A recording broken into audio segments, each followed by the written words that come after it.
একটা সময় না, ঋতুরাজ বসন্তের আগমন। শীত নেই, আছে এখন শীত আছে, শীত নেই। তো যা হোক, এই যে হরিবাসর, হরে কৃষ্ণ, 1 বছর পরে অবতারণ সেবা সংঘের হরিবাসর অনুষ্ঠিত হয়ে থাকে। আমার মনে হয় 1 বছর পূর্বে আমরা এসেছিলাম, আর এবার এখানে আসার সুযোগ হয়েছে।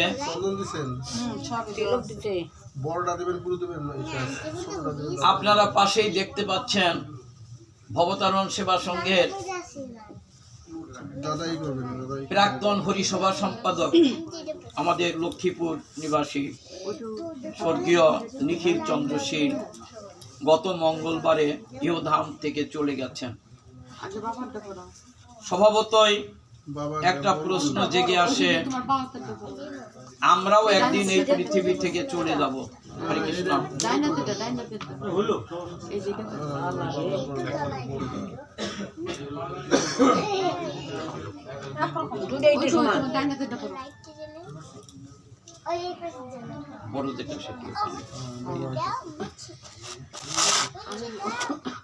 হরে কৃষ্ণ। আমি সকলের দৃষ্টি আকর্ষণ করছি, সবাই মনোযোগ সহকারে শ্রবণ করবেন। শ্রীমদ্ ভাগবতের বৈশিষ্ট্য,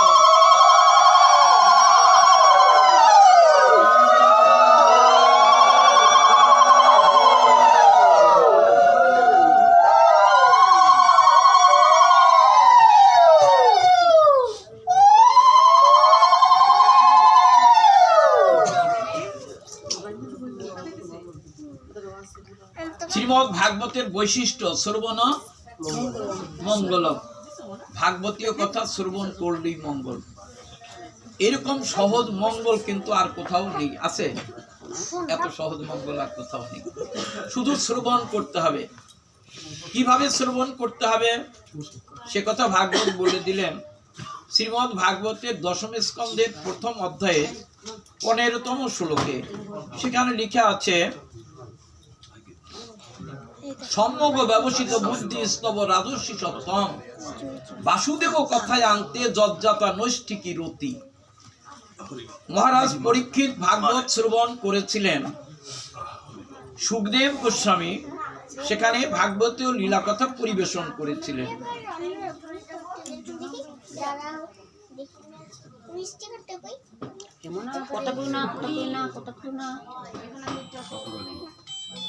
সবার মুখ বন্ধ থাকবে, কান খোলা থাকবে।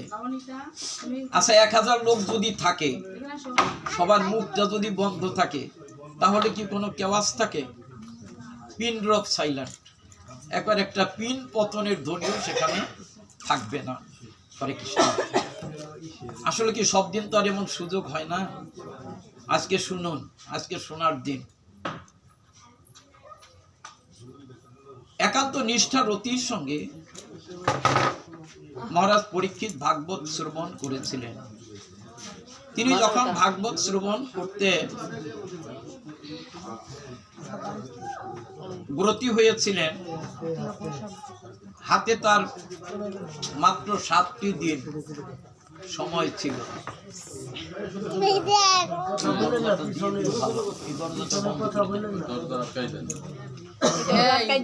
হাতে মাত্র তার 7টি দিন সময় ছিল।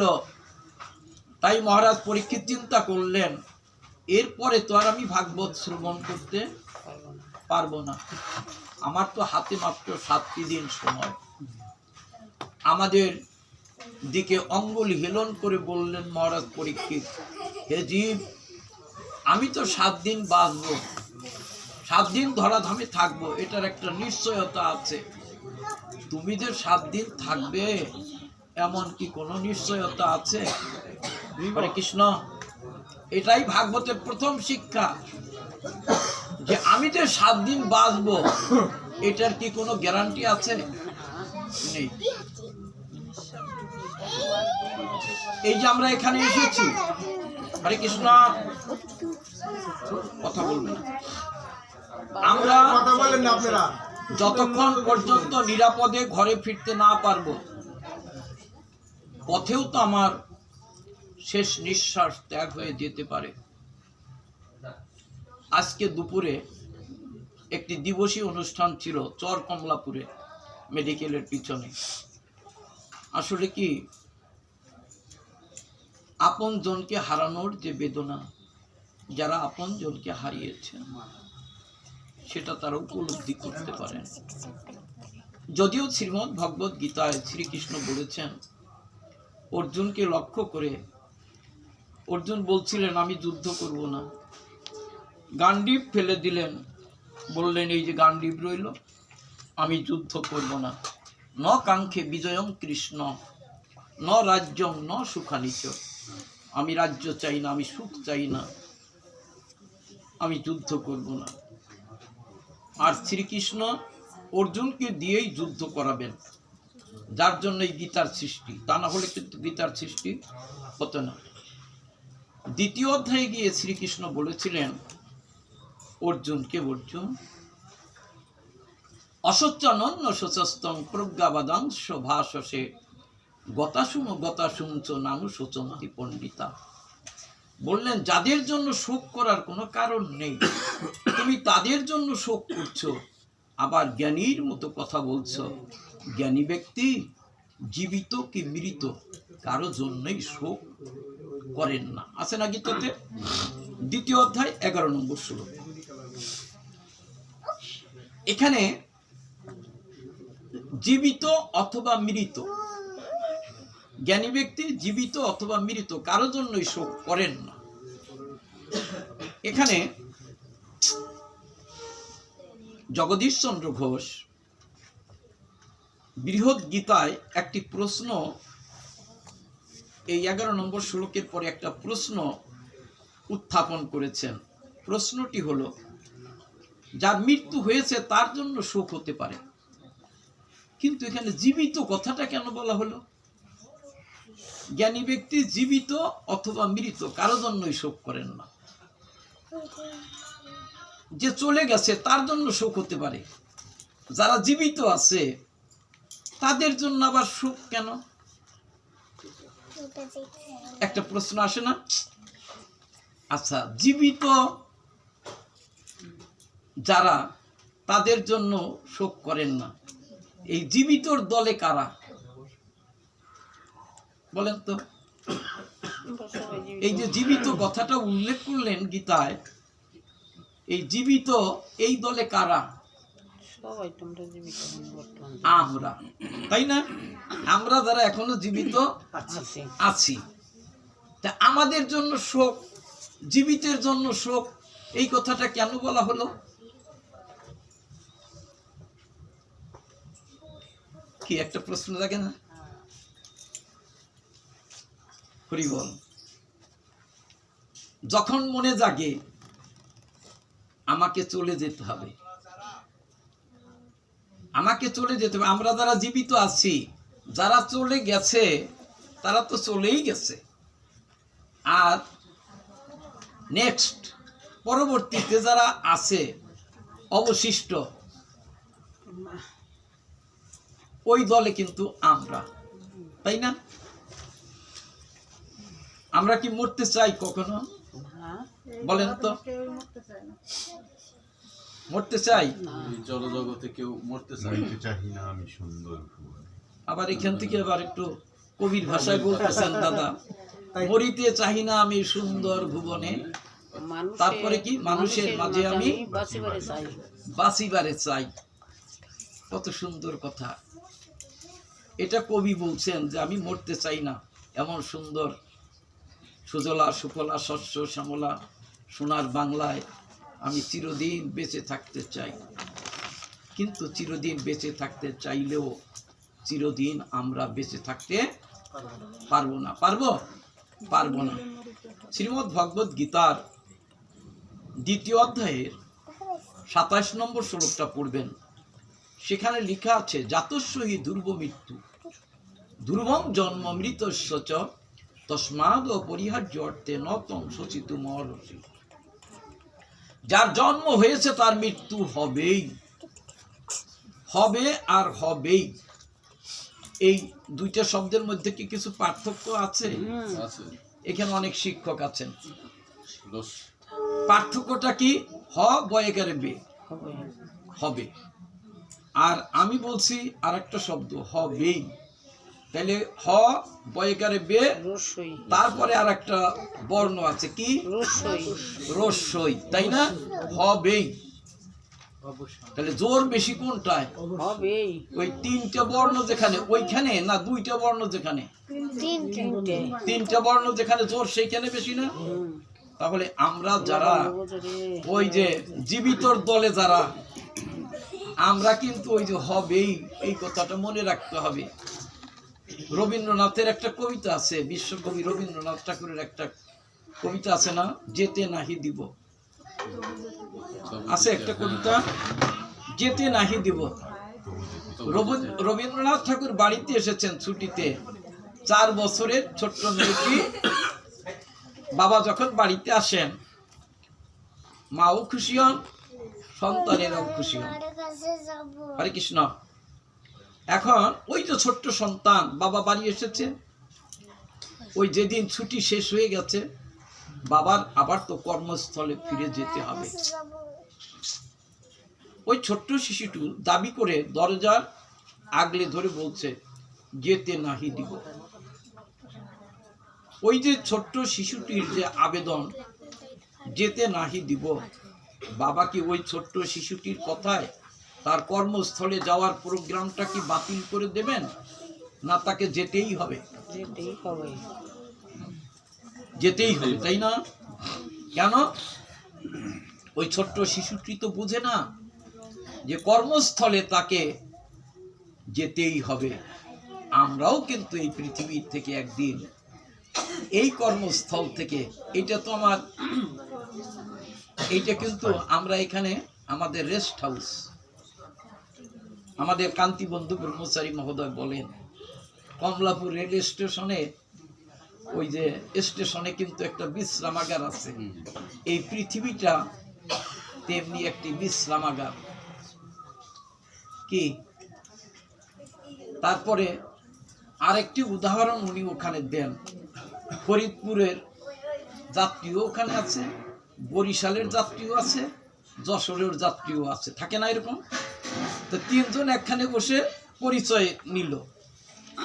পরিচয় নেওয়ার পরে দেখবেন একখানে কয়েকজন লোক যদি থাকে, পরিচয় নেওয়া হয়, কথাবার্তা বলা হয়, অল্প সময়ের মধ্যেই কিন্তু একটা ঘনিষ্ঠতা বা ঘনিষ্ঠ সম্পর্ক গড়ে ওঠে। বরিশালে কিন্তু পানের বর আছে, বরিশালের লোকে পান খায় বেশি। তো উনি ডিব্বে করিয়া, পানের ডিব্বে যারা পান খায়, ওই ব্যাগের মধ্যে একটা ডিব্বে থাকে, ওই ডিব্বের মধ্যে পান সুপারি ওগুলো থাকে। তো উনি করছেন কি, কমলাপুর রেল স্টেশনে গিয়ে ওই ডিব্বের থেকে একটা পান বের করে সেবা করছেন। এখন ফরিদপুরের দাদারে বলছেন, দাদা একটু পান খান, আমাদের বরিশালের পান, আমার নিজের বরের পান, পানের বর আছে অনেকে, তো দেন খাই। তো ফরিদপুরের গৌরদা খাইলেন। আবার যশোরের মনে করেন যে আমার জয়দেবদা, উনি যশোর থেকে আসছেন, উনি বললেন যে দাদা একটু সেবা নেবেন পান। পান এমনই একটা জিনিস যে সেবার অন্য সময় নেয় না, কিন্তু যখন দেখে অন্যরা সবাই পান সেবা করছে, উনিও ওনার একটু আগ্রহ বা কৌতূহল জাগে, ঠিক আছে দেন। 3 জনই পান টান খাইলেন, সবারই ঠোঁটটা একটু লাল লাল হইল। তারপরে হঠাৎ করে ওই যে বরিশালের লোক, উনি যাবেন চিটাগাং, চট্টগ্রাম, তাই না? চট্টগ্রামের ট্রেন যখন আসে, স্টেশনে কিন্তু মাইক আছে, বলে চট্টগ্রামগামী মধুমতি এক্সপ্রেস 7 নম্বর স্টেশন থেকে ছাড়ছে, এরকম একটা ঘোষণা দেয় না? এখন বরিশালের লোক বলছে, ভাই মোর তো গাড়ি আইয়া পড়ছে, মুই এখন নাই, এরকম বলে না বরিশালের লোক, বলছে মোর তো ট্রেন আইয়ে গেছে, মুই এখন যাই। আমরা কিন্তু ওই রেস্ট হাউসে আছি, যার গাড়ি যখন আসবে তখন বরিশালে বলবে যে মুই এখন আই, আর ফরিদপুরের লোকে বলবে আমি এখন যাই। কথাটার মধ্যে পার্থক্য, কিন্তু কেউ কারো জন্য অপেক্ষা করবে না। ওই যে ছোট্ট শিশুটি বলছে যেতে নাহি দিব, এরপরে কিন্তু একটা ব্যাখ্যা আসলো এই কবিতা থেকে, যেতে নাহি দিব হয়, তবু যেতে দিতে হয়, তবু চলে চলে। যায়। এই পৃথিবী থেকে আমি যেতে না চাইলেও আমাকে যে যেতেই হবে। চিরদিন আমরা কেউই ধরাধামে থাকবো না। আমাদের অনেক মুখ হারিয়ে গেছে, তাদেরকে আমরা ফিরে পাবো না। তবে জন্মিলে মৃত্যু, মৃত্যুর পরে আবার জন্ম, এটাই গীতার কথা। জাতস্যহি ধ্রুব মৃত্যু, ধ্রুবং জন্ম মৃতস্য চ। যার জন্ম হয়েছে তার মৃত্যু হবেই, মৃত্যুর পরে আবার তার জন্ম হবে, এটাই স্বাভাবিক। কিন্তু এর একটা ব্যতিক্রম আছে। প্রশ্ন জাগে না, তাহলে জন্ম আর মৃত্যু এভাবে কি কন্টিনিউয়াসলি এটাকে চলতেই থাকবে, না এর একটা পরিসমাপ্তি আছে? প্রশ্ন জাগে না? এই প্রশ্নের উত্তর গীতাতেই আছে। 8ম অধ্যায়ের 16 নম্বর শ্লোকটা পড়বেন। সেখানে লেখা আছে, আব্রহ্ম ভুবনল্লোকা পুনরাবর্তী নহর্জুন মামুবেত্ত তুপন্তেও পুনর্জন্ম ন বিদ্যতে। হে অর্জুন, তুমি যদি ব্রহ্মলোকেও যাও, সেখান থেকে আবার এই পৃথিবীতে তোমাকে ফিরে আসতে হবে। কিন্তু তুমি যদি আমাকে লাভ করতে পারো, এই পৃথিবীতে আর তোমাকে জন্মগ্রহণ করতে হবে না। হরে কৃষ্ণ। মায়েরা আমার, পিছনে যারা বসা আছেন, আমার কথাগুলো কি শোনা যাচ্ছে? শোনা যায়? এখানে তো মাইক নাই, তবে মনটা এদিকে রাখবেন, তাহলে আমার মনে হয় এই কথাগুলো বুঝতেও আপনাদের তেমন কোনো কষ্ট হবে না। কি বুঝতে কষ্ট হচ্ছে? পরিষ্কার কথা। হ্যাঁ, যে ভগবান বললেন তুমি যদি আমাকে লাভ করতে পারো, এই পৃথিবীতে আর তোমাকে জন্মগ্রহণ করতে হবে না। তাহলে ভগবানকে আমরা কিভাবে লাভ করব, যাতে আমরা এই জন্ম মৃত্যুর হাত থেকে পরিত্রাণ পেতে পারি? ভগবান গীতায় অনেক দিক নির্দেশনা দিয়েছেন। তন্মধ্যে বলছেন, অন্তকালে চ মামেব শরণ মুক্তা কলেবরম জপ্রয়াতি সমদ্ভাবং জাতি নাস্তত্র সংশয়। অন্তিম কালে যে আমাকে স্মরণ করতে করতে দেহ ত্যাগ করে, সে আমাকে লাভ করতে পারে, এতে কোনো সন্দেহ নেই, নাস্তত্র সংশয়। এর পরের শ্লোকে, এটা 8ম অধ্যায়ে, আগে বললাম 5 নম্বর শ্লোক, 6 নম্বর শ্লোকে লিখে আছে, জং জং বাপি শরণ ভাবং তজত্তন্তে কলেবরম তম তমে বইটি করতেও সদা তদ্ভাব ভাবিত। যে ভাব স্মরণ করতে করতে দেহ ত্যাগ করে, সে পরবর্তীতে সেই ভাব নিয়েই আবার জন্মগ্রহণ করে। যেমন রাজা ভরত রাজ্য ত্যাগ করে বনে গিয়েছিলেন, মৃত্যুর সময় তিনি হরিণের চিন্তা করতে করতে মারা গিয়েছিলেন। পরবর্তীতে তিনি কি হয়ে জন্মগ্রহণ করেছিলেন? হরিণ হয়ে জন্মগ্রহণ করেছিলেন। আমাদের ভাগবত সেটা প্রমাণ দিয়েছেন জড় ভরতের উপাখ্যানে। অপরদিকে আমরা যদি শ্রী শ্রী চৈতন্য চরিতামৃতের দিকে লক্ষ্য করি, সেখানে দেখতে পাবো নামাচার্য হরিদাস, যিনি প্রতিদিন 3 লক্ষবার নাম জপ করতেন, মৃত্যুকালে তিনি শ্রীকৃষ্ণ চৈতন্য নাম উচ্চারণ করতে করতেই পৃথিবী থেকে বিদায় নিয়েছিলেন। যিনি এমনি ভাবে শ্রীকৃষ্ণ চৈতন্য নাম উচ্চারণ করতে করতে দেহ ত্যাগ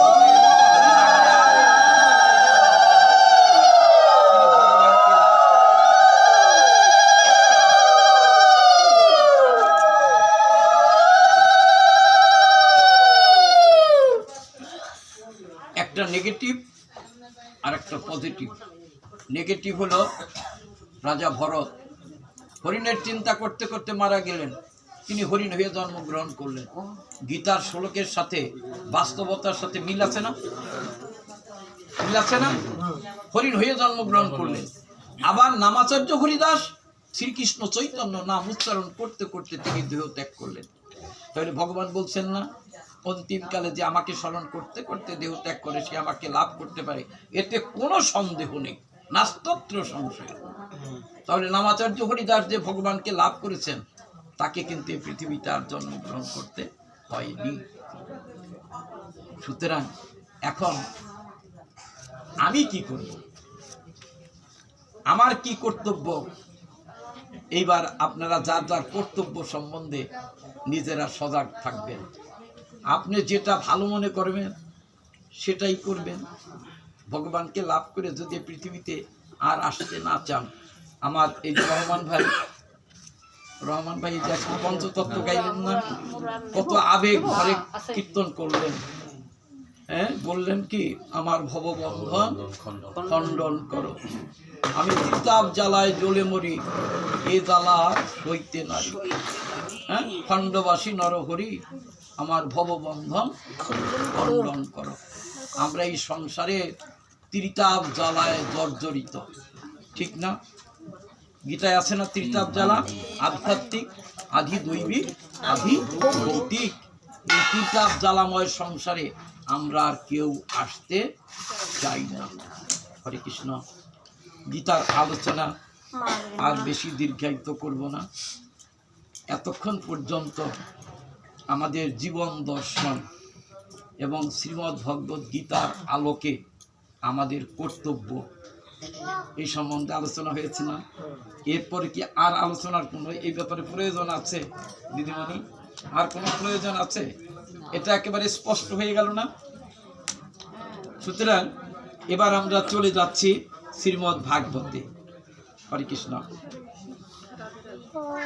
এইবার ভাগবতের লীলায় প্রবেশ করতে হলে রাধা গোবিন্দকে স্মরণ করতে হয়। এতক্ষণ কিন্তু আমরা শ্রীমদ্ ভগবদ গীতা সম্বন্ধে আলোচনা করলাম। এইবার চলে যাব ভাগবতে। আমরা ইতিপূর্বে হরিবাসরে আস্বাদন করেছিলাম রাজা পৃথু তার প্রজাদেরকে কিছু উপদেশ দান করেছেন। সেই উপদেশাবলী যেটা প্রজাদের জন্য মঙ্গল বয়ে আনবে, আমরা সেই উপদেশগুলো আজকে শ্রবণ করব। ভালো হবে না? সেটা তো আমাদের জন্য মঙ্গল বয়ে আনবে। তবে ভাগবতের লীলায় প্রবেশ করার আগে রাধা গোবিন্দের জয়ধ্বনি উলুধ্বনি দিতে হয়। আপনারা সবাই জয়ধ্বনি উলুধ্বনি দিবেন, তাতে আপনাদেরও মঙ্গল হবে। আর যত দূর পর্যন্ত জয়ধ্বনি উলুধ্বনি যাবে, ওর মধ্যে কোনো অপশক্তি বা অমঙ্গল থাকতে পারবে না। জয় জয় রাম।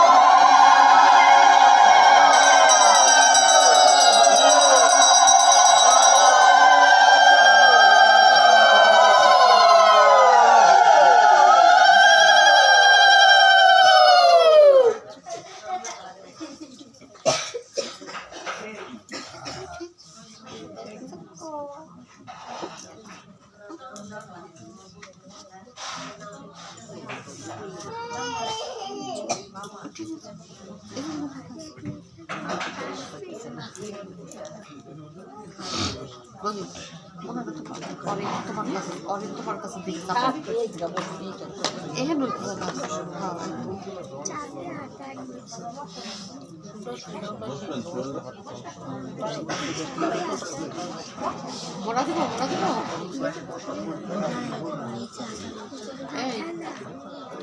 মোড়া দিব হরে কৃষ্ণ। কি আপনাদের কষ্ট হচ্ছে?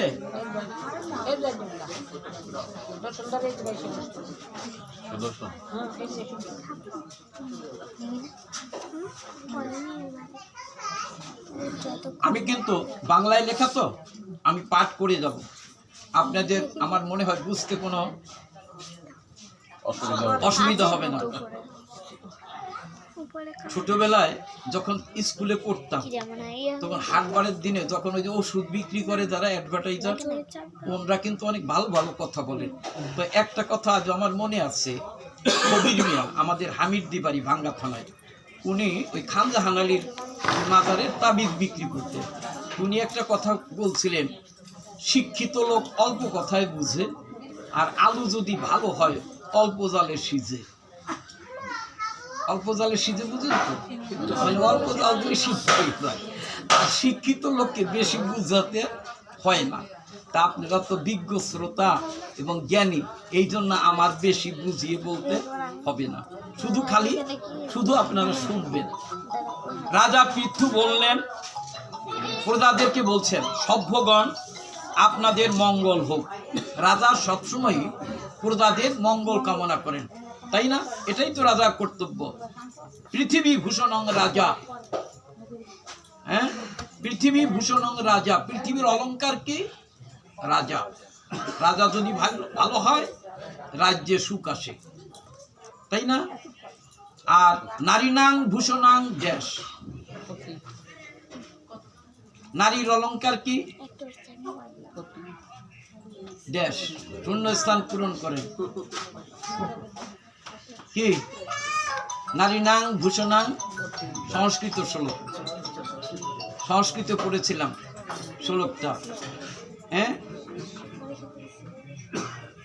পৃথিবী সর্বরি ভূষণং চন্দ্র, সর্বরি শব্দের অর্থ হলো রাত্রি, রাত্রির অলংকার হলো চন্দ্র মানে চাঁদ। সর্বরি ভূষণং চন্দ্র, নারীনাং ভূষণাং পতি, পৃথিবী ভূষণং রাজা, বিদ্যা সর্বস্ব ভূষণং। বিদ্যা প্রশস্তি কবিতাটার নাম। আর বিদ্যা হচ্ছে সবকিছুর অলংকার। নারীনাং ভূষণাং পতি শব্দের অর্থ হলো নারীর অলংকার হলো স্বামী। তা পৃথিবী ভূষণং রাজা, তাহলে পৃথিবীর অলংকার কি? রাজা। আজকে রাজা পৃথু, যিনি 100 অশ্বমেধ যজ্ঞ করেছিলেন প্রজাদের মঙ্গলের জন্য, তিনি এতগুলো যজ্ঞ করলেন কেন? রাজা পৃথুর যজ্ঞে স্বয়ং বিষ্ণু সেখানে আবির্ভূত হয়েছিলেন। দেখুন উদ্দেশ্যটা কি ছিল তার যজ্ঞের? তার প্রজাদের মঙ্গল, তার রাজ্যের মঙ্গল। যখন কুরুক্ষেত্রের যুদ্ধ সংগঠিত হয়েছিল, কারা জয়ী হয়েছিলেন? পঞ্চপাণ্ডবেরা জয়ী হলেন। আর তখন রাজা হলেন কে? ধর্মরাজ যুধিষ্ঠির। তিনি কিন্তু 3টি অশ্বমেধ যজ্ঞ করেছিলেন। কেন? তার নিজের মঙ্গলের জন্য না, তার প্রজাদের মঙ্গলের জন্য। কেননা তিনি তো নতুন রাজা হলেন, তিনি চিন্তা করলেন আমার রাজ্যটা যাতে ভালো মতো চলে, আমার প্রজারা যেন সুখে থাকে। প্রজাদের সুখের লাগি রাজা ধর্মরাজ যুধিষ্ঠির তিনি 3টি অশ্বমেধ যজ্ঞ করেছিলেন।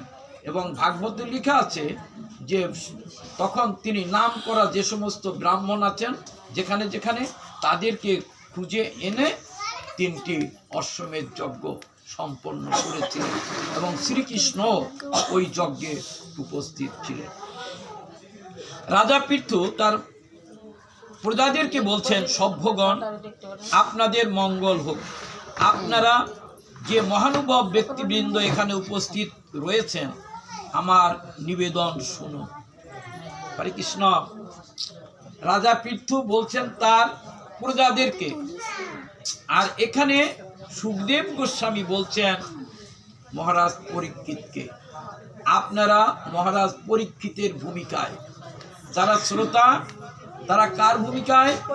মহারাজ পরীক্ষিতের ভূমিকায়। আর যিনি বক্তা তিনি হলেন সুখদেব গোস্বামীর ভূমিকায়।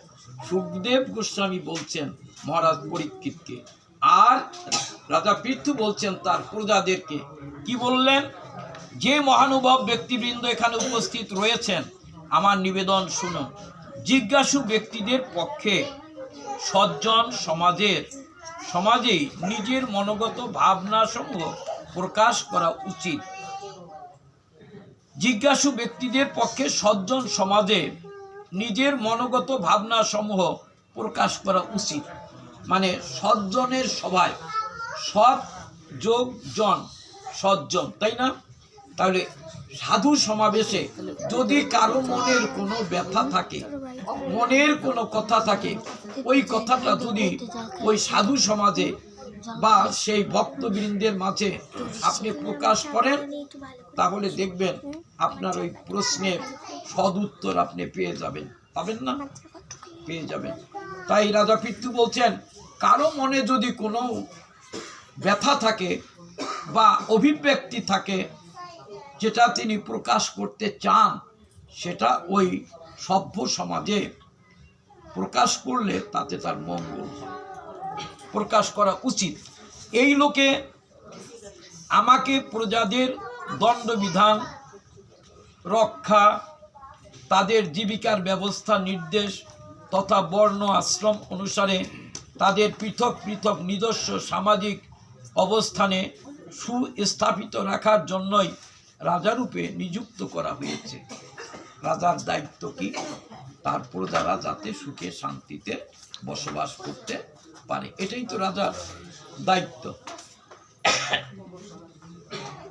সুতরাং এই সব কর্তব্য যথাযথভাবে পালন করতে পারলে আমার সর্ব মনোরথ পূরণকারী সেই সকল লোক প্রাপ্তি হওয়া উচিত, যা মন্ত্রদ্রষ্টা ব্রহ্মর্ষিগণের মতে সর্বকর্ম সাক্ষী শ্রী ভগবান প্রসন্ন হলেই লাভ করা যায়। প্রজাদেরকে যদি সুখে শান্তিতে রাখা যায়, তাহলে যারা ব্রহ্মর্ষি, রাজর্ষি, যারা ভগবানের আরাধনা করেন, ভগবান যেমন তাদের মঙ্গল বা সুখ বিধান করেন, ওই রাজারও মঙ্গল হবে। কেন? রাজা তো তার প্রজাদেরকে ঠিক তেমনিভাবে সুখে শান্তিতে রেখেছেন। সুতরাং রাজাও কিন্তু ওই দেবর্ষি, রাজর্ষি তাদের মতোই ভগবানের কাছ থেকেও তিনি আশীর্বাদ প্রাপ্ত হবেন। চলে যাও। সর্বকর্ম সাক্ষী শ্রী ভগবান প্রসন্ন হলেই লাভ করা যায়। যে রাজা প্রজাগণকে ধর্মপথের শিক্ষা না দিয়ে কেবলমাত্র তাদের কাছ থেকে কর গ্রহণ করেন, তিনি প্রজাদের পাপের ভাগী হন এবং নিজের ঐশ্বর্য থেকেও ভ্রষ্ট হন। কোন রাজা যদি প্রজাদের মঙ্গল না করে, খালি ট্যাক্স নেয়, কর নেয়, তাহলে ওই রাজার কখনো মঙ্গল হতে পারে। তিনি প্রজাদের পাপের ভাগী হন এবং নিজের ঐশ্বর্য থেকেও ভ্রষ্ট হন। সুতরাং হে আমার প্রিয় প্রজাবৃন্দ, আপনাদের এই রাজার পারলৌকিক কল্যাণের জন্য আপনারা পরস্পরের দোষ দর্শনে বিরত হয়ে ভগবানকে সর্বদা স্মরণে রেখে নিজের নিজের যথা কর্তব্য পালন করতে থাকুন। কত সুন্দর পরামর্শ না? বলছে কেউ কারো দোষ খুঁজবেন না, যার যার যেটা কর্তব্য আপনারা তার তার স্ব কর্তব্য পালন করেন। হ্যাঁ, সবাই যদি যার যার কর্তব্য পালন করেন, তাহলে দেখবেন পৃথিবীটা খুব সুন্দর হবে। সুন্দর হবে না? সুন্দর হবে। সংস্কৃতে একটা শ্লোক পড়েছিলাম, মক্ষিকা ব্রণমিচ্ছন্তি মধুমিচ্ছন্তি ষটপদা সজ্জনা গুণমিচ্ছন্তি দোষমিচ্ছন্তি বর্বরা। শ্লোকের অর্থটা হলো, মাছি দুই প্রকার। মাছি কয় প্রকার? দুই প্রকার। এক প্রকারের মাছি আছে, ওই পচা গলা জিনিসের উপরে বসে। পচা গলা জিনিস থাকলে ওইটার উপরে দিয়ে মাছি বসে, ভ্যান ভ্যান ভ্যান ভ্যান শব্দ করে। আর এক প্রকারের মাছি আছে, ওই ফুলের মধু আহরণ করে। তাদেরকে বলে কি মাছি? মৌ মাছি, মৌ আশ্রয়ী মাছি। কোন সমাস? মৌমাছি আছে না সমাসের মধ্যে? মৌ আশ্রয়ী মাছি, মধ্যপদলোপী কর্মধারয় সমাস। নাকি ভুল বললাম? গোটা ঠিক আছে? তাহলে মাছি দুই প্রকার, আমাদের মানুষের মধ্যেও দুই প্রকার। ওই মাছি যেমন দুই প্রকার, ওই যে মাছিটা ওই যে ফুলের মধ্যে আবরণ করে, ওই মাছিটা কিন্তু পচা গলার উপরে বসে না, বসে। আর ওই পচা গলার উপরে যেটা বসে, সেটা ওই মধু আহরণ করতে পারে না। সজ্জনা গুণমিচ্ছন্তি দোষমিচ্ছন্তি বর্বরা। সৎ সাধু ব্যক্তি যারা, তারা মানুষের গুণটাকেই দেখে, দোষ থাকলেও সেটাকে গুণে পরিণত করে নাই। আর দোষমিচ্ছন্তি বর্বরা, বর্বর শব্দের অর্থ মূর্খ। মূর্খ যারা, তারা ভালোটার মধ্যেও দোষ খুঁজে। কি কথাটা ঠিক না? বর্বর, বর্বর মানে মূর্খ। সজ্জনা গুণমিচ্ছন্তি দোষমিচ্ছন্তি বর্বরা। সুতরাং প্রজাবৃন্দ, হে আমার প্রিয় প্রজাবৃন্দ, রাজা যদি প্রজাদের মঙ্গল করেন, ভাগবতেই লেখা আছে এর আগে যে পরলোকে রাজা প্রজাদের যে মঙ্গল হবে, ওই মঙ্গলের 16 ভাগের 6 ভাগ রাজা পাবেন। আর প্রজাদেরকে যদি কষ্ট দেন তাহলে প্রজাদের যত অমঙ্গল আছে, পাপ আছে, ওই পাপটা গিয়ে ওই রাজার ঘাড়ে পড়বে। এখানে তাই বললেন না? যে রাজা প্রজাগণকে ধর্মপথের শিক্ষা না দিয়ে কেবলমাত্র তাদের কাছ থেকে কর গ্রহণ করেন, তিনি প্রজাদের পাপের ভাগী হন। কি মিলল? পাপের ভাগী হন এবং নিজের ঐশ্বর্য থেকে ভ্রষ্ট হন। সুতরাং হে আমার প্রিয় প্রজাবৃন্দ, আপনাদের এই রাজার পারলৌকিক কল্যাণের জন্য আপনারা পরস্পরের দোষ দর্শনে বিরত হয়ে, মানে কেউ কারো দোষ খুঁজবেন না। এখানে কিন্তু একটা সুন্দর পরামর্শ রাজা, দেখছেন কত সুন্দর পরামর্শ দিচ্ছেন।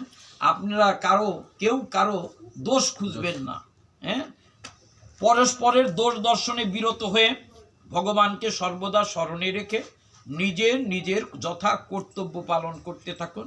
তাহলেই আপনাদেরও স্বার্থ সাধিত হবে এবং আমার উপরেও পরম অনুগ্রহ করা হবে। প্রজারা যদি ভালো মতো চলে, রাজ্যে যদি শান্তি থাকে, এই শান্তিটার কৃতিত্বটা কার? রাজা, তাই না? রাজার দোষে রাজ্য নষ্ট, প্রজা কষ্ট পায়।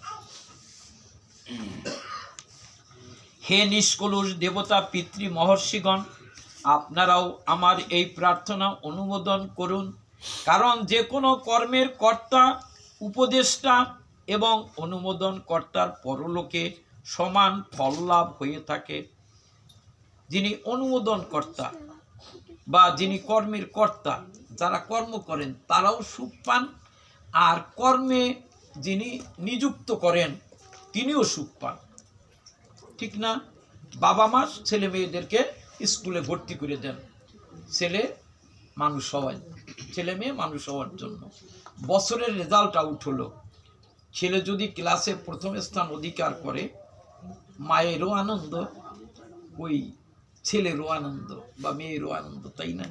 তাহলে আনন্দটা not only for the student, খালি ওই শিক্ষকের ছাত্রের জন্যই আনন্দ না, মা বাবাও আনন্দে কি হন? আনন্দিত হন, তাই না?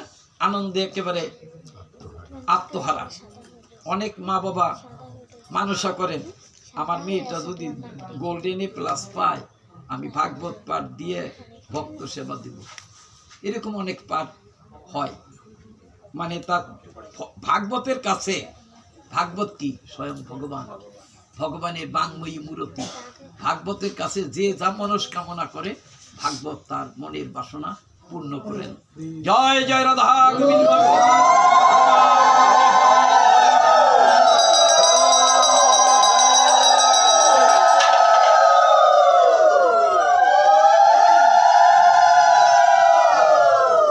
এরকম অনেক পাঠ করেছি, মানসা করছিল বাবা মা।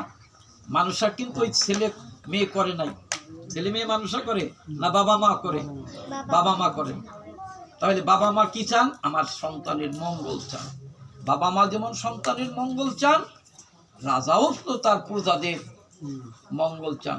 বলছেন আপনারা যদি ভালোভাবে চলেন, আপনারা যদি সুখে থাকেন, সেই সুখে বা সেই ফলটা আমিও লাভ করতে পারবো। রাজারও মনে আনন্দ, যেমন মা বাবার মনে আনন্দ সন্তানের ভালো রেজাল্টের কারণে, প্রজাদের মঙ্গলের জন্য রাজারও ঠিক তেমনি আনন্দ। পূজনীয় সজ্জন বৃন্দ, কোন কোন শ্রেষ্ঠ মহামানবের মতে একজন কর্মফলদাতা ভগবান যজ্ঞপতি অবশ্যই আছেন।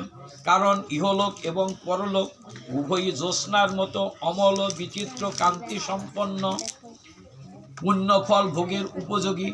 কিছু কিছু শরীরও তদনুযায়ী কান্তিময় ভোগভূমি ও সেইরূপ বিশেষ ক্ষমতা সম্পন্নদের দৃষ্টিতে ধরা পড়ে। মনু, উত্তানপাদ, মহাকীর্তি, ধ্রুব, প্রিয়ব্রত, আমার পিতামহ রাজর্ষি অঙ্গ তথা ব্রহ্মা, শিব, প্রহ্লাদ, বলি এবং এই স্তরের অন্যান্য মহানুভবগণের মতে ধর্ম, অর্থ, কাম এই ত্রিবর্গ স্বর্গ এবং অপবর্গ বা মোক্ষের স্বাধীন নিয়ামক। কর্মফল দাতারূপে ভগবান গদাধরের প্রয়োজন অবশ্যই আছে, অন্যথা কর্মফল প্রাপ্তির কোনো যৌক্তিকতা স্বীকার করা যায় না। আমরা কর্ম করি, কর্ম করলে ফলাফল কে দেন? ভগবান দেন। গীতাতে আছে না, 2য় অধ্যায়ের 47 নম্বর শ্লোক, কর্মণ্যেবাধিকারস্তে মা ফলে সুগদাচন মা কর্ম ফল হেতু ভূর্মাতে সঙ্গহস্ত কর্মণি। অর্জুন, কর্মে তোমার অধিকার আছে, কর্ম ফলে তোমার অধিকার নেই। তুমি কর্ম করে যাও, ফল আমি দেব। কত সুন্দর কথা না?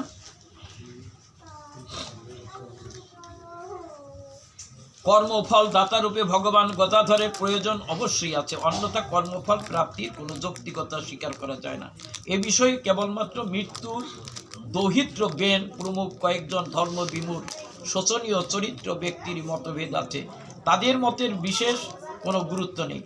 যার চরণ কমল সেবার অভিলাষী, তার পদাঙ্গুষ্ঠ নির্গতা গঙ্গার মতো নিত্য বৃদ্ধিশীল হয়ে, গঙ্গা যেমন উৎপত্তি স্থল থেকে যতই অগ্রসর হন ততই বিভিন্ন জলস্রোতের দ্বারা তার কলেবর পরিপুষ্ট ঘটে। গঙ্গার সৃষ্টি হয়েছিল শ্রী গোবিন্দের শ্রীচরণ থেকে, আর গঙ্গা যত সামনের দিকে এগিয়ে যায়, অন্যান্য নদ নদীর জল এসে তার সঙ্গে যখন মিশে, তার কলেবরটা বৃদ্ধি পায় না ক্ষীণ হয়ে যায়? বৃদ্ধি পায়, তাই না? পদ্মার জলটা যখন মেঘনায় গিয়ে পড়ে, ওখানে গিয়ে দেখবেন মেঘনা কত প্রমত্তা হলো কেন? ওই যে মেঘনার জল আর পদ্মার জল, দুইটা নদীর জল যখন একত্রিত হয়, ওখানে কিন্তু একটা স্রোতের মানে তীব্রতা সৃষ্টি হয়। আর যেখানে স্রোতের তীব্রতা থাকে সেইখানে কিন্তু চর পড়ে না, চর পড়ে সেইখানে গভীরতা বাড়ে। এই জন্য মেঘনার গভীরতা কিন্তু পদ্মার থেকে অনেক বেশি। যার চরণ কমল সেবার অভিলাষী, তার পদাঙ্গুষ্ঠ নির্গতা গঙ্গার মতো নিত্য বৃদ্ধশীল হয়ে, গঙ্গা যেমন উৎপত্তি স্থল থেকে যতই অগ্রসর হন ততই বিভিন্ন জলস্রোতের দ্বারা তার কলেবর পরিপুষ্ট ঘটে, সেইরূপ তপস্বীগণের সংসার তাপে তপ্ত জীবগণের পূর্ব সকল জন্মের সঞ্চিত বুদ্ধি মালিন্য অচিরেই নষ্ট করে দেয়। যার চরণ তলাশ্রিত ব্যক্তি মনের সকল মলিনতা নিঃশেষে বিদূরিত করে, বৈরাগ্য এবং সত্য সাক্ষাৎকার রূপ বীর্য লাভ করে পুনরায় এই দুঃখময় সংসার চক্রে পতিত হয় না। কি? যারা ঠিক সঠিক পথে চলতে পারে তারা ভগবানকে লাভ করতে পারে, তাদেরকে এই মৃত্যুময় সংসারে আর ফিরে আসতে হয় না। গীতার আলোচনার সাথে ভাগবতের আলোচনার মিল আছে না? মিল আছে। তাদেরকে এই পৃথিবীতে আর সংসার চক্রে পতিত হয় না। হরে কৃষ্ণ। এই প্রসঙ্গে কষ্ট হচ্ছে? এই প্রসঙ্গে আমি আরেকটি কথা আপনাদেরকে স্মরণ করিয়ে দিতে চাই। শ্রীমদ্ ভগবত গীতার 9ম অধ্যায়ে 3 নম্বর শ্লোকটা পড়বেন। কয় নম্বর? 3 নম্বর শ্লোক। কোন অধ্যায়? 9ম অধ্যায়। সেখানে কি লেখা আছে? অশ্রদ্ধধানা পুরুষা ধর্ম শস্য পরন্তপ অপ্রাপ্য মাং নিবর্তন্তে মৃত্যু সংসার বর্তনী। অর্থাৎ যাদের অন্তরে শ্রদ্ধা বা ভক্তি নাই, তারা কোনোদিন আমাকে লাভ করতে পারে না। তারা শুধু এই জন্ম মৃত্যুময় সংসারে আবর্ত মানে কি? সার্কেল। ইংরেজিতে বলে সার্কেল, বাংলায় বলে কি? বৃত্তাকারে, মানে এরকমভাবে চক্রাকারে ঘুরতে থাকে। একবার জন্ম, আবার মৃত্যু, আবার জন্ম, আবার মৃত্যু। ভগবানকে তারা লাভ করতে পারবে না। অশ্রদ্ধদানা, যাদের মধ্যে শ্রদ্ধা বা ভক্তি নেই। পরিষ্কার। শ্রদ্ধাহীন পূজা, ভক্তিবিহীন পূজা আর তুজ বানা সমান কথা। ভাগবতের কথা, আমি গ্রন্থের বাইরে কোনো কথা বলছি না। অনেকগুলো তুজ বানলে, 1 বস্তা তুজ বানলেন, কয় কেজি চাউল হবে? পিছনে যে মায়েরা আছেন, 1 বস্তা চাউল আপনি ঢেকিতেই বানেন, বা ওই যে আজকাল ওই যে কি জানি আছে, ওই যে হাম্বল দিচ্ছে না, কি বলে, ওই যে গুতাইলে পরে ধানের থেকে চাউল হয়। আচ্ছা, 1 বস্তা তুষ, 1 বস্তা তুষ যদি আপনি হাম্বল দিতে দিয়ে, আপনার গায়ে তো শক্তি আছে, জয়দেবদার মতো আমার লোক একেবারে অবঘাত করলো। অবঘাত বুঝেন তো? হাম্বল দিতে দিয়ে জুতেইতে থাকলো। কয় কেজি চাউল হবে 1 বস্তা তুষে? 1 বস্তা তুষ বানলে কয় কেজি চাউল হবে? একটাও না। এই সানন্দ জুয়েলার্সের দিদি কই?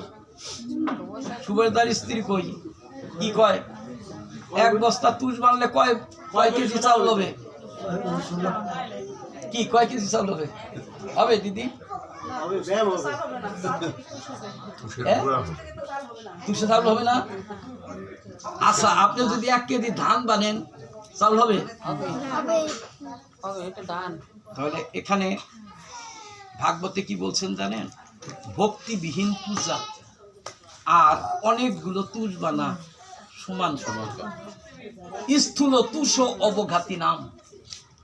স্থূল তুষ মানে অনেকগুলো তুষ বানলে যেমন তার থেকে কোনো চাউল পাওয়া যায় না, আর অল্প ধান বানলেও যেমন তার কাছ থেকে চাউল পাওয়া যায়। ওই যে ভক্তি ভরে যদি কেউ সামান্য গোবিন্দের পূজা দেয়, তাতেও সে ফল লাভ করতে পারে, কিন্তু ভক্তি না থাকলে সেই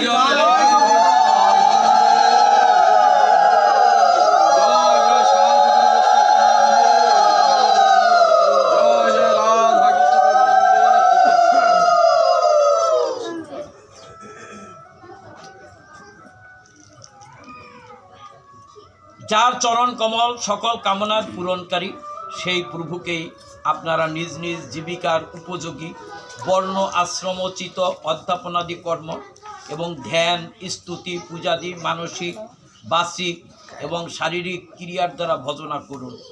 হৃদয়ে কোনরূপ কপটতা রাখবেন না। দেখছেন রাজা তার প্রজাদেরকে কত ভালো ভালো পরামর্শ দিচ্ছেন। হৃদয়ে কোনরূপ কপটতা রাখবেন না। কপটতা মানে কি? চালাকি করবেন না। প্রাণটাকে সরল করে দেন, কপটতার আশ্রয় নেবেন না। হৃদয়ে কোনরূপ কপটতা রাখবেন না এবং এই দৃঢ় বিশ্বাস রাখবেন যে আমাদের নিজ নিজ অধিকার অনুসারে কর্মফল প্রাপ্তি অবশ্যই করবে। কর্মফল চাইতে হয় না। আপনি যদি খাতায় লিখেন, নিজ দেবার অনেক ছাত্র লিখে দেয়, স্যার দয়া করে আমাকে পাশ করে দিবেন, এবার আমার বিয়ের কথাবার্তা চলতেছে, মেয়ের আবার লিখে দেয়। তার মানে কি? আসলে কি ওই কথা কি লেখা লাগে? খাতায় যদি ঠিক মতো প্রশ্নের উত্তরটা লেখা যায়, স্যারদেরকে আর অত অনুরোধ করা লাগে না, নম্বরটা এমনি পেয়ে যায়। কি ঠিক না? হ্যাঁ, তাই বলছেন যে হৃদয়ে কোনো রূপ কপটতা রাখবেন না এবং এই দৃঢ় বিশ্বাস রাখবেন যে আমাদের নিজ নিজ অধিকার অনুসারে কর্মফল প্রাপ্তি অবশ্যই ঘটবে। কর্মফল আমরা অবশ্যই পাব, এতে কোনো সন্দেহ নেই।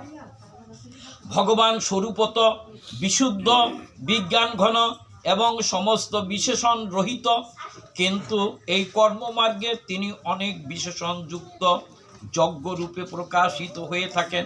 যেমন যজ্ঞের প্রয়োজনীয় জপ, ব্রীহি প্রভৃতি দ্রব্য, শুক্লাদি গুণ, অবঘাত শস্যাদি পেষণরূপ ক্রিয়া এবং মন্ত্রাদি উক্তি তথা অর্থ, যজ্ঞের অঙ্গ বা কর্মের দ্বারা নিষ্পাদিত ফল, আশ্রয়, কর্মের সংকল্প, লিঙ্গ পদার্থের শক্তি এবং জ্যোতিষ্ঠমাদি নাম, এইগুলো সবই যজ্ঞস্বরূপ বিষ্ণুকে বিভিন্ন দিক থেকে বিশেষিত বা বিশেষণ যুক্ত করে থাকে। সুতরাং কর্মমার্গে প্রবৃত্ত ব্যক্তির কর্মের সমস্ত অঙ্গেই ভগবানের প্রকাশ, দর্শন, অভিপ্রেত। এমনিভাবে যারা ভগবানের প্রতি স্মরণ রেখে কর্ম সম্পাদন করে, তারা অবশ্যই সুফল লাভ করতে পারে। আমরা রাজার সব পরামর্শটা যদি বা তার পরামর্শগুলো যদি সব একচোটে সব শুনি, তাহলে সব কথা আমাদের মনে থাকবে না। তাই আমরা আলোচনার দীর্ঘায়িত না করে, আমাদের মাঝে কিছু শিল্পী আছে তো, ওনারাও ওনাদের গলাটাও খুসখুস করতেছে, কেন ওনারা একটু আনন্দ দিবেন আপনাদেরকে সঙ্গীত পরিবেশন করে। এই জন্য আমার এই একঘেয়েমি কথা আর বেশিক্ষণ আলোচনা না করে সকলের মঙ্গল কামনা করে রাজা যেমন আপনাদের মঙ্গল চান, আমাদের সুখদেব গোস্বামীও আপনাদের মঙ্গল চান। আর সেই সঙ্গে আপনাদের কাছে একটা কথা না বলে পারি না, আমাদের ওই প্রাক্তন পরিসভা সম্পাদক নিখিল সিং চলে গেছেন, আমাদের এই সঙ্গের একজন হিতাকাঙ্ক্ষী যিনি সবসময় আমাদের হরিবাসরে উপস্থিত থাকেন, বৈষ্ণব প্রবর শ্রী গৌতম চন্দ্র সাহা, আমাদের এই গৌরগোপাল আঙ্গিনার ওখানে তার বাসা। তিনি অসুস্থ অবস্থায় হৃদরোগ হাসপাতালে অর্থাৎ হার্ট ফাউন্ডেশনে চিকিৎসাধীন আছে। আসুন কোথায়? ঢাকাতে। ও ঢাকায় তিনি চিকিৎসাধীন আছেন। আমরা রাধা গোবিন্দের রাতুল চরণে তার সুস্থতা কামনা করি। গোবিন্দ হে, এতক্ষণ ভাগবত থেকে যেটা আমরা শ্রবণ করলাম, তুমি তো সব কিছুই করতে পারো, তবে আমাদের প্রার্থনা তুমি তাকে, হরে কৃষ্ণ সবাই মনে মনে বলবেন, হে ভগবান তুমি কৃপা করে তাকে সুস্থ করে আমাদের মাঝে তাকে এনে দাও। তিনি যেন গত হরিবাসরেও তিনি আমাদের মাঝে উপস্থিত ছিলেন, আগামীতেও আবার যেন আমাদের সঙ্গে এই হরিবাসরে যোগদান করতে পারেন, তার দীর্ঘায়ু কামনা করছি এবং সুস্থতা কামনা করছি। সেই সঙ্গে যারা যারা আমাদের সঙ্গে অসুস্থ আছেন, অন্যান্য যারা, তাদেরকেও তুমি সুস্থ করে দিও, তারা যেন সুস্থ থাকে, যাতে তোমার এই হরিবাসরে যোগদান করে তোমার এই অমৃত লীলা তারা আস্বাদন করতে পারে। আপনারা যারা কষ্ট স্বীকার করে, আমি অত্যন্ত আনন্দিত আজকে সুভাষদার এই আঙ্গিনায় আপনারা যে চরণ ধুলি দিয়েছেন। ভাগবত বলছে কি জানেন, আপনাদের মতো বৈষ্ণব দর্শনে পূর্ণ হয়। এই জন্য আমার মনটা বড় আনন্দিত, কেন আজকে আমরা আপনাদের বদন দর্শন করলাম, আগামীতেও এমনিভাবে আপনারা আমাদেরকে সঙ্গ দিবেন এবং সাধু দর্শনই পূর্ণ হয়। এটা ভাগবতের কথা। ন যশময়ানি তীর্থানি ন দেবা বিচ্ছিলাময়া তে পুণ্যন্তরু কালীন দর্শনা দেব সাধব। জলময় তীর্থে স্নান করলে পুণ্য হয়, দেবতার পূজা করলেও পুণ্য হয়, কিন্তু সেই পুণ্য অর্জন করতে হলে সময়ের প্রয়োজন, আর সাধু দর্শনের সাথে সাথে পুণ্য হয়ে যায়।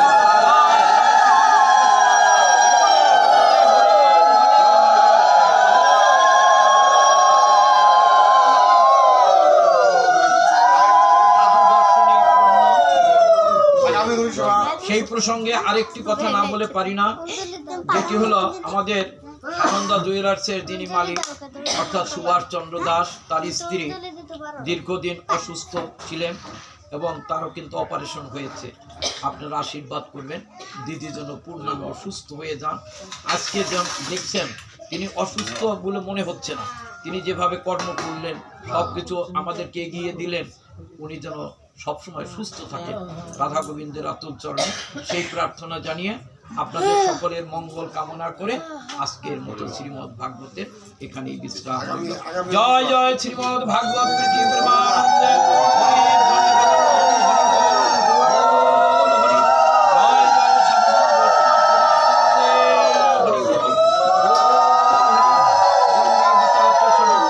সীতা সত্তা পতিব্রতা ব্রহ্মা বলি ব্রহ্মবিদ্যা ত্রিসন্ধ্যা মুক্তি গেহিনী অর্ধমাত্রা চিদানন্দ ভবগ্নি ভ্রান্তি নাশিনী বেদোত্তরী পরানন্দ তত্ত্বার্থ জ্ঞান মঞ্জরি ইত্যেতানি জপে নিত্যং নরনীশ্বর মানুষ জ্ঞানে সিদ্ধি লবেন নিত্যং তথান্তে পরমং পদং।